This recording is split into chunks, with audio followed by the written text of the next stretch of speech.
This is the third lesson in the Industrial Revolution, and the big idea for this lesson is the Industrial Revolution transformed or changed economic systems and social conditions around the world. Anytime you see economic system, it's referring to money or business, and social conditions is society. The two essential questions we're going to answer in this lesson were: what were the social effects of the Industrial Revolution, and what new ideas about economics, science, and society were fostered as a result of the Industrial Revolution? The aim of the lesson: identify the changing social roles of the Industrial Revolution and explain how new theories or ideas challenged existing beliefs. Let's set the stage. The Industrial Revolution slowly changed the social order in the Western world by creating a more complex social structure due to industry. So anytime you see social structure, you're going to think of the triangle and the different classes that exist in society. Scientists challenged long-held beliefs about the natural world. By the late 1800s, big business dominated industry. It's really no different than any big business or company dominating an industry in our world today. A very good example would be Apple dominating the smartphone market.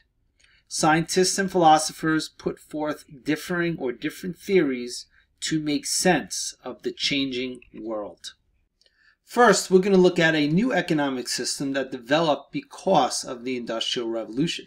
It is called laissez-faire economics, and the idea came about from Adam Smith. Adam Smith was an author and philosopher who wrote the bestseller, The Wealth of Nations.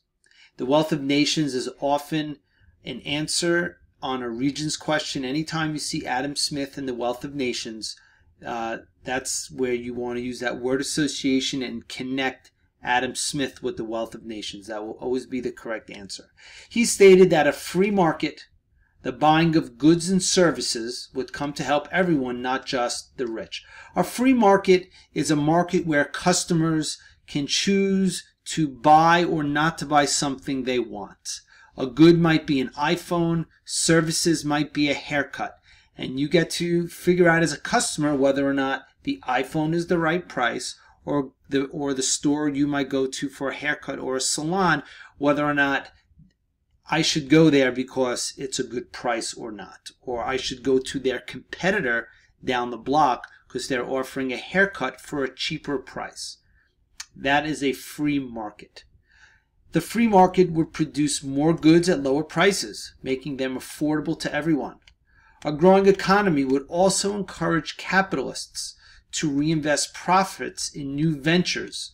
A capitalist is someone who invests in an idea or a company to make money, to make profits. Okay, a new venture would be investing in a new company or a new idea. Adam Smith believed in a policy of governmental non-interference in the free operation of the economy. It is called hands-off or the laissez-faire approach. Adam Smith believed the government should not interfere in any of the business practices that is going on.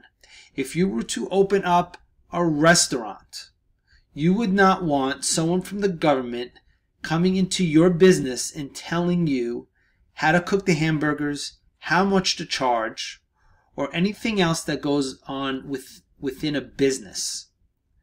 So hands off. The government will not interfere. Non-interference is called laissez-faire. It's a very important concept to understand.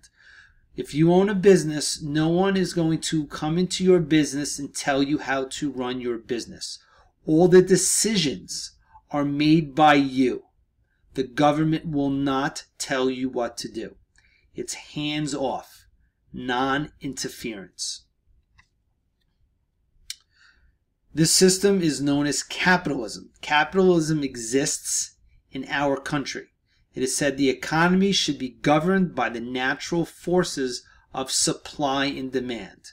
Our country's economy is capitalism, and it is run by supply and demand. And the next two slides will explain what supply and demand is. Again, capitalism is that the economy should be governed by the natural forces of supply and demand and competition among businesses.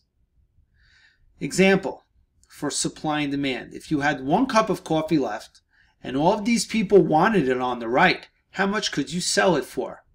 A lot of money or a small amount of money? You would be able to sell this 1 cup of coffee, if it was the only cup of coffee left on earth, or all these people wanted this cup of coffee, you'd be able to sell for a large amount of money because there is a huge amount of demand which is indicated by the people on the right. Now, if you have all of these cups of coffee to sell and they cost $5 a cup, but no one wants them because of the price, there is no demand. The previous slide showed a lot of demand for 1 cup of coffee. So you could sell for whatever you want.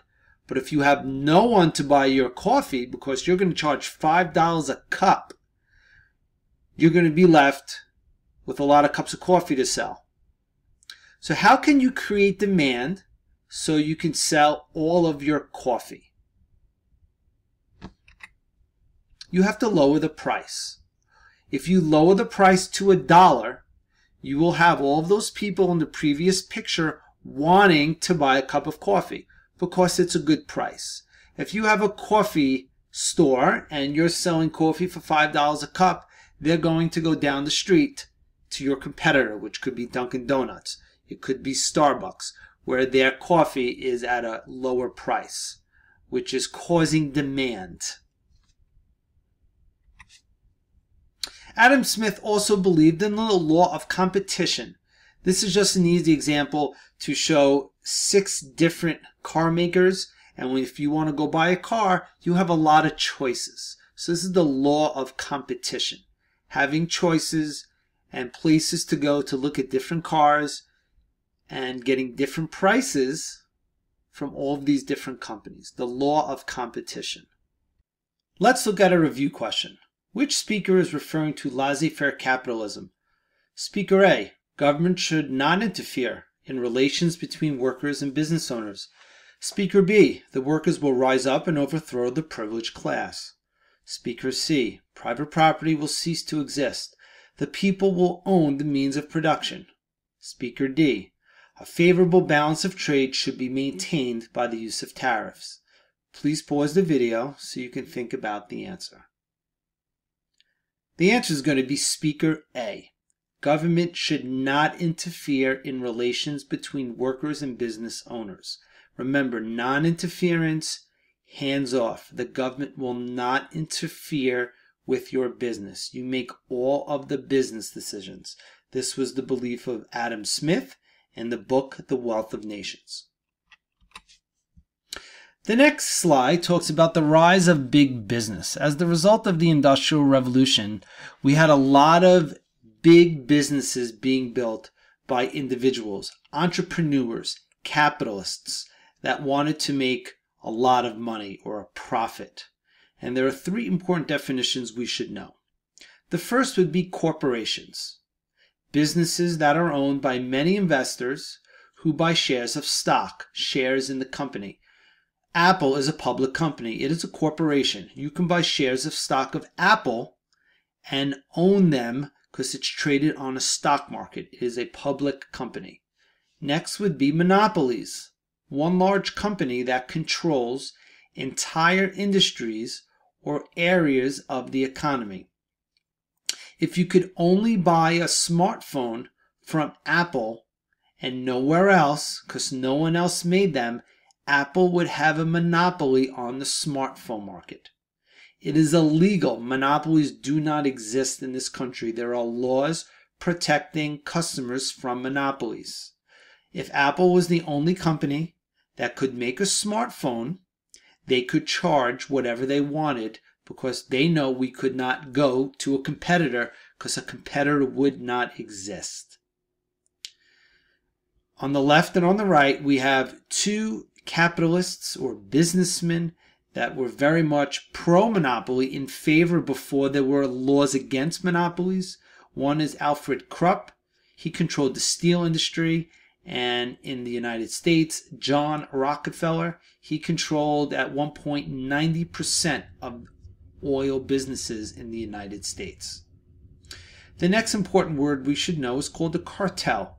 A cartel is a group of businesses that join together to fix prices, set production quotas, or control markets.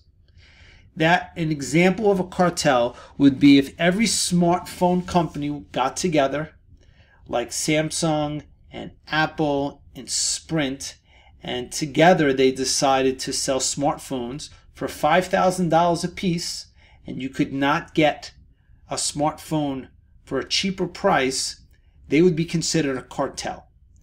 This is also illegal and it would not happen, but that's what a cartel is. There is a cartel that does exist, but it exists in not this country because the United States does not belong to it. It is called OPEC. OPEC is all the oil companies except the United States that pump all the oil out of the ground that eventually is made into gasoline. And they determine how much oil they should pump out of the ground every month. And based on their decision, it influences the price of gas, and it also influences the price of oil if you heat your home with oil in the winter. Review question. Why was there a move toward monopolies? Business leaders who dominated entire industries could squeeze out competing companies and charge any price for a product or service. When you have a monopoly on a business, you can charge whatever you want for whatever you're selling because you do not have a competitor. The next effect of the Industrial Revolution was the changing social class structure in England at this time. The social class structure changed in Great Britain during the Industrial Revolution. The upper class consisted of very rich industrial and business families, a growing upper middle class of business people and professionals. The lower class was made up of teachers, office workers, shop owners, and clerks. And at the bottom of the social structure were factory workers and peasants. They benefited least from the Industrial Revolution. People in this class faced harsh living and working conditions in overcrowded cities. So the factory workers and the peasants is really no different than when we studied the French Revolution and the Third Estate at the bottom of the social hierarchy. The social class at the bottom of the triangle always benefits the least. They also always have they live under the harshest living and working conditions. So this was no different during the Industrial Revolution. So you have three social classes: upper class, middle class, and a lower class called factory workers and peasants. The lower class was also called the proletariat, and we're going to see that word come up when we study Karl Marx and communism. Changing social roles. Before the Industrial Revolution, farming families had all worked the land together. After the Industrial Revolution, the workplace became separated from the home. Men went to work while women were responsible for maintaining home and raising the children. Some women worked 12 hours or more in a factory and then came home to care for their families. So you really see a change in the social structure at home. When you had an agrarian or farming society, everyone lived and worked together on the farm. Now with the Industrial Revolution, women stayed home, they were responsible for maintaining the home and raising the children, and men went to work for very long periods of time. Some women worked as well. But this is the first time that you actually had to go to work. Before, the farm was your home and your workplace. Review question. How had the social order changed by the late 1800s? You had three distinct social classes that emerged: upper, middle, and working class. And family life changed greatly. After the Industrial Revolution, the workplace became separated from the home. We're going to look at another social theory called population theory. And this idea was founded by Thomas Malthus. He published an essay on the principle of population in 1798, which concluded that poverty was unavoidable because the population grew faster than the food supply.